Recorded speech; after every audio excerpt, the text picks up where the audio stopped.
Okay, welcome back to another video. And in this video, I am super excited to share with you something that I think will be super, super helpful and transform the way that you think about marketing for your practice. So, this video is for you if you are a cash-based solo practice owner and you are wondering, how do I get clients on my own rather than waiting for referrals? Or also, what is marketing and how do I do it as a new business owner? Or even if you've been open for a while and you feel like marketing is just kind of been something that you've always like thrown stuff at the wall and like waited to see what sticks, and you're tired of doing that and you want to actually have a real marketing plan, this video is for you. In this video, we are going to be talking about how to create a digital marketing plan to help you get the word out about your practice 24/7, because as solo practice owners especially, or even with a small team, we have such limited time and availability, and we need to put as many like tools and strategies into play as we can that makes sense for our practice and are going to help us generate leads and generate new clients for our business on autopilot. So if that all sounds good to you, this video is going to be an introduction on how to do that and what specifically is involved, and a structure that I absolutely love to refer to and highly recommend to everybody in their business. If you are new here, my name is Morgan and I'm a physical therapist who has worked for myself since 2019 with my own private physical therapy practice, primarily working with athletes. And I've also been getting more into pelvic health over the past couple of years.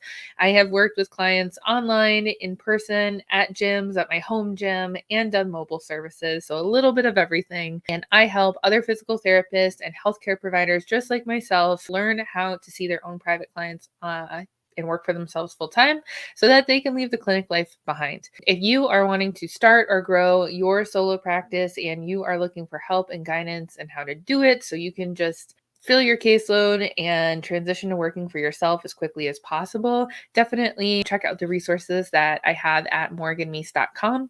We have a blog over there. There are several mini courses now, and our big flagship program, the DPT to CEO business coaching program, is available. We are currently accepting applications for both our one-on-one coaching track and our self-paced program. So if you would like guidance and you just want a plan to help you do this, I would definitely recommend checking out all the stuff there. And if you have any questions on anything, feel free to reach out to me on Instagram at DPT to CEO or book a free consultation with me.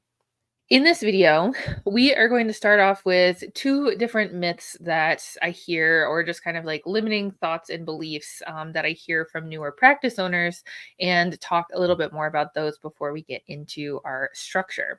So, the first myth that a lot of therapists think when you first open your practice is they will think that you need to have referral sources in order to be successful in your practice and find clients.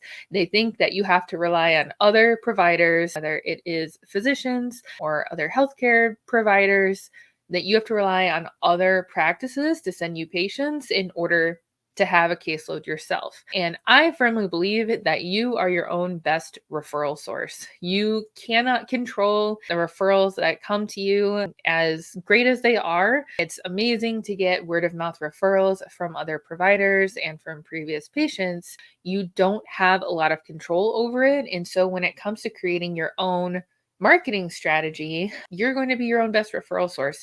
And that's what I really believe in teaching other healthcare practice owners how to do, because you have more control over that and you can always be working on that.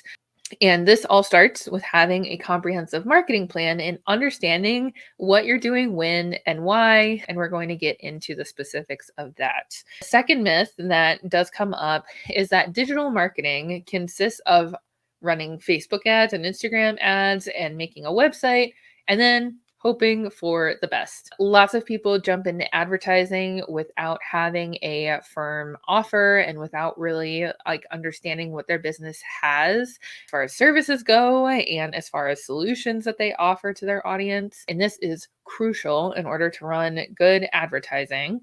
And lots of people think that when they put up their website, all of a sudden, like everybody is going to know that they have a business. And that is just, it's not true. When you first publish a website, you are a tiny little potato in the world of the internet. And so you actually have to do things with your website in order for it to grow and for people to know about it.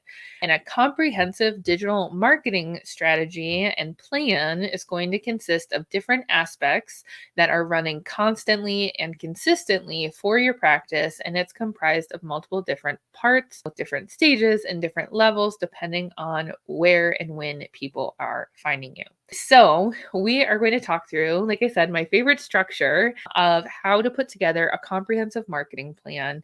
And basically, with this, my suggestion is to start in box one, in square one, and work your way through it and figure out what you're going to put in each of these boxes so that you can develop a marketing plan. And again, if we go over this and you still are feeling really lost about everything, I do offer like kind of custom marketing consulting and coaching services. So if you want more guidance and you want somebody to help you with this process, feel free to reach out and book a call with me. So I will add this guy up here in order for us to go over this together. This is a diagram that I learned about when I took a digital marketing course from the company Digital Marketer. And I highly recommend the Digital Marketer courses. This is something that they always go over in their courses. I went through the Digital Marketer certification course that covers like all branches of the different types of digital marketing.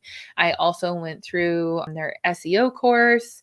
Their email marketing course. I'm trying to remember. I went through a couple of other ones that are a lot more specific. Their paid advertising course.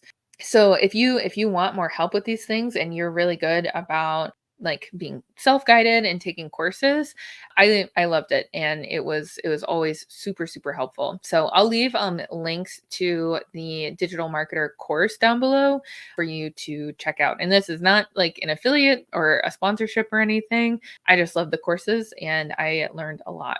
So we are going to walk through this together. This is one of the core components in the DPT to CEO program, where we kind of like start from a really zoomed out place in terms of looking at your practice and your marketing plan.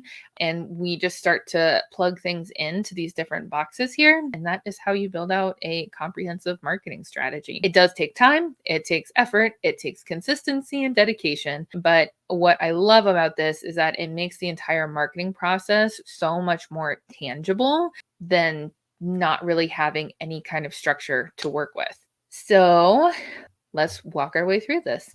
The top of the diagram, or like box number one, actually starts down here in the bottom left. And this is what you might hear being referred to as like the top of the funnel. Is kind of like these first couple of boxes here. And the first stage of building out a marketing plan is figuring out how you are going to build awareness for your practice and your business, and how you're going to drive traffic, ideally to your website, but at least drive traffic and eyeballs to your business. How are we going to make people aware that we exist? And examples of this could be that a prospect sees an ad for your business, they see your social media, they see your website, they see your Google business profile, they see you at a health fair, they hear about you because you told them that your business is open and what it is that you do, or they hear about you from a referral, whether it's from another provider or a previous patient. And yeah, there are tons of different ways to drive awareness. Then the way that this works in this structure, what I would suggest for you is to write out what is your business and your practice currently doing on a daily, weekly, monthly basis in order to create awareness. And is it a process that you can like reproduce consistently on like that frequency, daily, weekly, monthly, over the course of like 6 to 12 months? Like, is it something that is going to consistently be happening? And how can you add it into your schedule and into your task list to make sure that it is consistently happening? That's step number one, is build awareness around your business. And that's often like what I think a lot of people are referring to when they're saying like, get my name out there. this is the box to work on that. And it has to be a repeatable process so that you are constantly bringing new eyes and new people into the world of your practice. Box number two, so taking it a step further. So once people have eyes on your business, what is next? This is where the relationship building starts. So, how are we going to create engagement with your business so that people can start to build a relationship with you? You can build credibility and build trust with them so that they know, like, and trust you enough to move on to the next stages. Specific examples of this could look like creating content, so a blog or social media. The users, the readers are writing comments, you are writing back to them and creating conversation around the content. Maybe they're watching a video and getting to know you and leaving comments down below.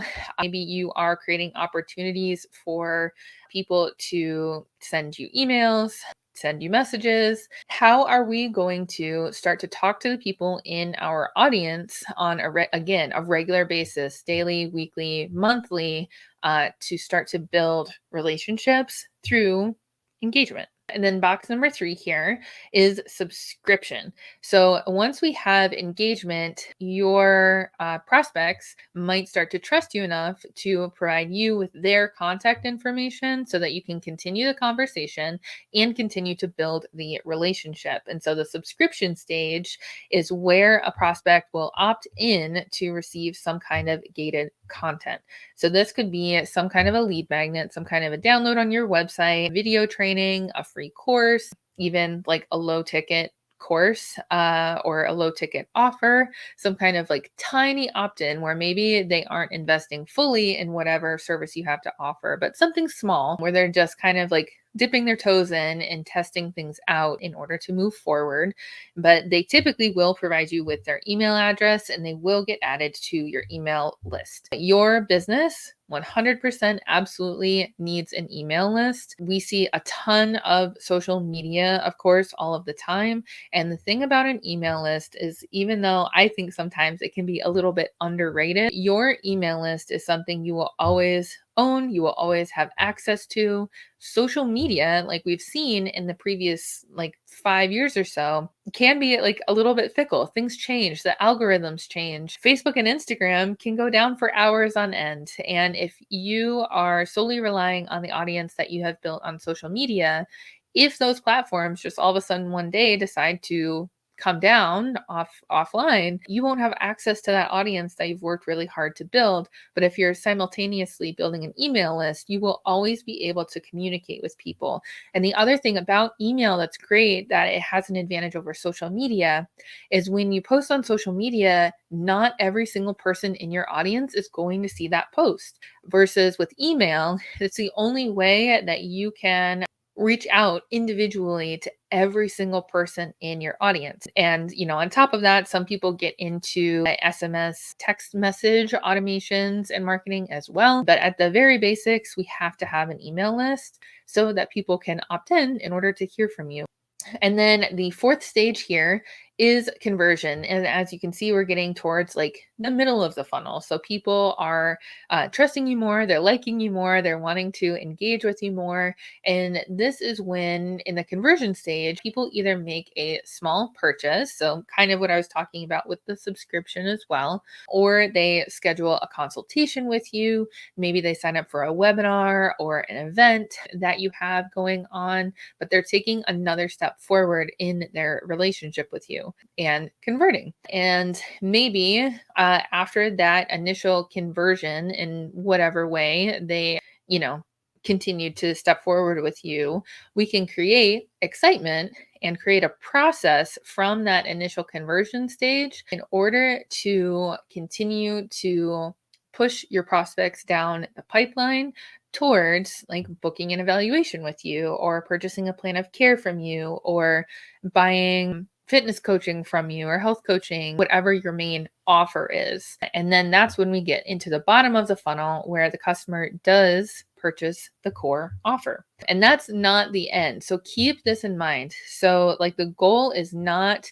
just to get your patient to book an evaluation with you or even to just book like a few sessions with you. We have to be thinking about what the potential, like, secondary offer could be. And there are lots of examples of this, but with us as PTs, as therapists, oftentimes this can look like your initial offer, your initial plan of care where you are addressing a specific problem, and then the secondary offer and the secondary plan of care can be more so taking somebody from a place of, now they don't have pain, they don't have problems, but they really want to optimize their fitness or continue to do things for their health where they are seeking out your guidance. So if you have the opportunity to create both an initial and secondary offer that works on a spectrum and it works really well to continue to push people down that pipeline, that's going to be great because you're going to be able to keep customers around for a little bit longer. And then these boxes here, advocate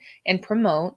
Advocate is when a successful customer or successful client gives a testimonial or a case study, and you can use that information on your website, on your YouTube channel, on your social media, in your emails that you're sending out. You can use it in your advertising. And then promotion is when that successful client also starts to tell their friends, family, community about working with you, creating awareness. And then we're back to box number 1. So with all of these boxes, like I had said, I would really encourage you to, write all of this down and write out what your practice either is doing right now for each of these stages, the frequency at which it is occurring, making sure it is part of your task list and on your calendar to accomplish these things. And if you don't have things in these boxes, work to brainstorm to come up with things that you can be working on in these boxes and just start knocking them down like dominoes in order over time. And once you kind of have like the entire like machine or the engine functioning, then the next step would be to figure out where the bottlenecks are. So maybe you're getting tons and tons of awareness, there's tons of traffic to your website, but there's not much engagement. We can figure out what we have to do in order to fix the bottleneck there to start to build more relationships with people, and it can work at any stage of this diagram. So I hope that this helps. I know it's like kind of a quick run through of everything, but this is really how I look at marketing as a whole so that it's not so like daunting, overwhelming, and, like hard to figure out what's going on. And then it becomes much more of a process that is tangible and that you can evaluate on a regular basis to continue to improve over time. And like I said, it's from Digital Marketer. I learned so much from Digital Marketer and it's awesome.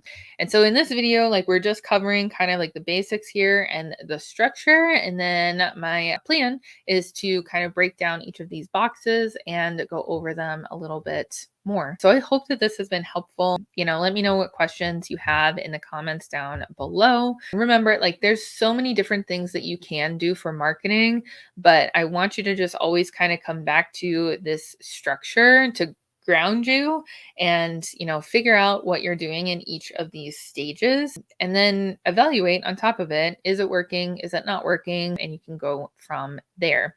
Because the great thing about it is once this engine is firing and it becomes like very routine, you are going to start to get leads and get new clients, quote unquote, on autopilot and 24/7 rather than feeling like you have to manually go out and find clients all the time. And it's particularly important that you fill this out for your digital marketing if you are doing an online only practice. And definitely check out our videos on telehealth stuff if you have questions on that. So if you want help developing all of this and this strategy for your practice, please schedule a free consultation with me. You can do that at morganmeese.com. We offer custom digital marketing consulting services to help you fill your caseload and run a successful solo practice. Any questions, let me know, but otherwise I'll see you in the next video.